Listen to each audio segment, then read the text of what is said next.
Picture living your day-to-day life in a bustling city that, according to your own government, simply does not exist. Imagine a shadow metropolis where military police guard the perimeter and your letters home are carefully censored.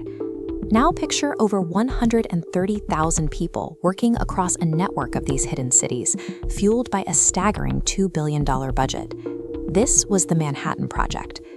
At the time, almost none of the people punching the clock every day actually knew what they were building. The United States built this massive, invisible operation out of pure existential terror. The engineers and politicians driving the project were paralyzed by a specific fear.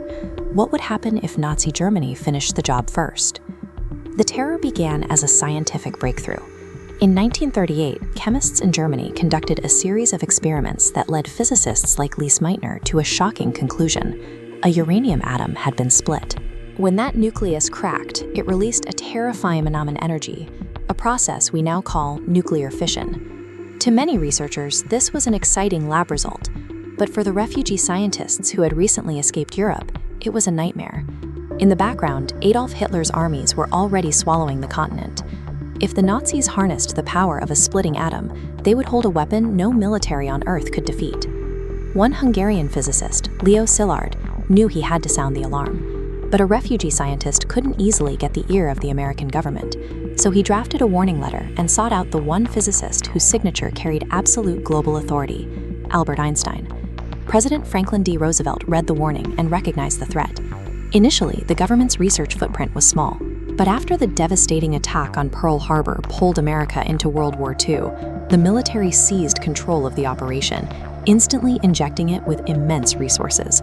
Geopolitical dread had transformed a series of laboratory experiments into an urgent race for national survival.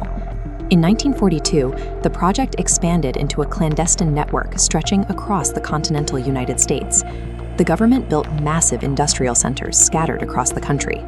In Hanford, Washington, giant reactors worked to produce a newly discovered element called plutonium. Over in Tennessee, Oak Ridge was tasked with isolating the incredibly rare uranium-235 needed to fuel a bomb. The sheer size of these facilities was staggering. Tens of thousands of workers manned these sprawling enrichment plants day and night, processing tons of raw material just to extract a few precious ounces of usable uranium. The central laboratory was buried high on an isolated mesa in Los Alamos, New Mexico.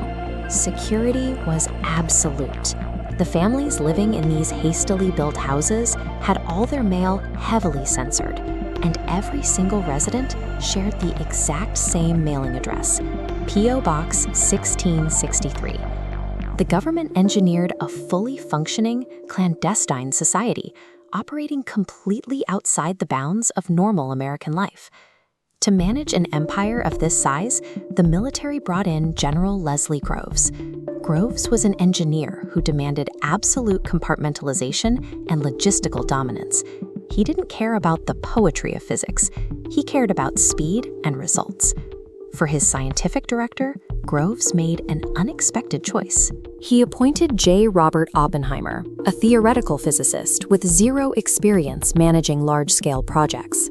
Groves saw that Oppenheimer had the rare magnetic ability required to wrangle a laboratory full of eccentric geniuses and keep them focused on a single goal.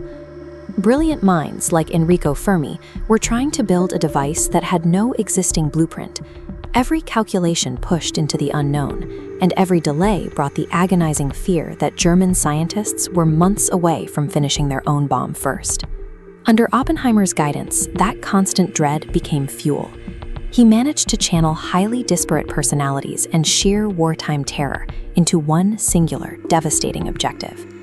Before dawn on July 16, 1945, the project reached its climax in the New Mexico desert.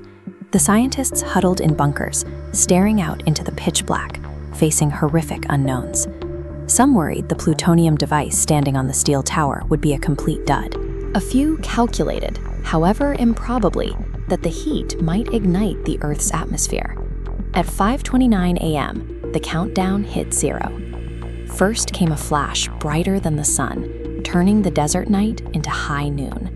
Then an expanding, monstrous fireball rolled up into the sky, followed seconds later by a shockwave that thundered across the valley. This was the first nuclear explosion in human history. The raw power of the atom had been completely unleashed.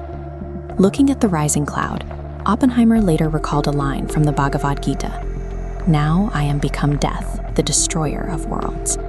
The theoretical calculations were now proven physical reality. Less than a month after the Trinity Test, theory became brutal reality. In August 1945, the US military dropped atomic bombs on the Japanese cities of Hiroshima and Nagasaki. Entire city blocks were vaporized, leaving tens of thousands of civilians dead in a matter of seconds. The overwhelming devastation forced an immediate geopolitical shift. On August 15th, Japan announced its unconditional surrender, bringing the brutal fighting of World War II to an abrupt close. The decision to drop the bombs remains intensely debated. Many historians argue the strikes prevented a horrific, protracted land invasion of the Japanese mainland. Others maintain that Japan was already on the brink of collapse, making the immense civilian suffering unnecessary. Regardless of the debate, the bombings demonstrated a new reality.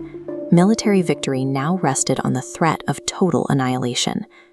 America's absolute military monopoly didn't last long. By 1949, the Soviet Union successfully tested its own atomic weapon, instantly triggering a sprawling, decades-long global arms race. The Cold War had begun. The sheer scale of nuclear deterrence trickled down into everyday civilian life, reducing entire generations to hiding under school desks, waiting for a flash in the sky. Yet, the project's massive investment in nuclear physics also yielded enormous peacetime benefits. The same science that leveled cities contributed to reliable electricity generation and advanced medical radiation treatments. The project left behind a legacy of duality, proving that the same unified brilliance capable of solving impossible scientific riddles also provided the specific tools required to dismantle civilization.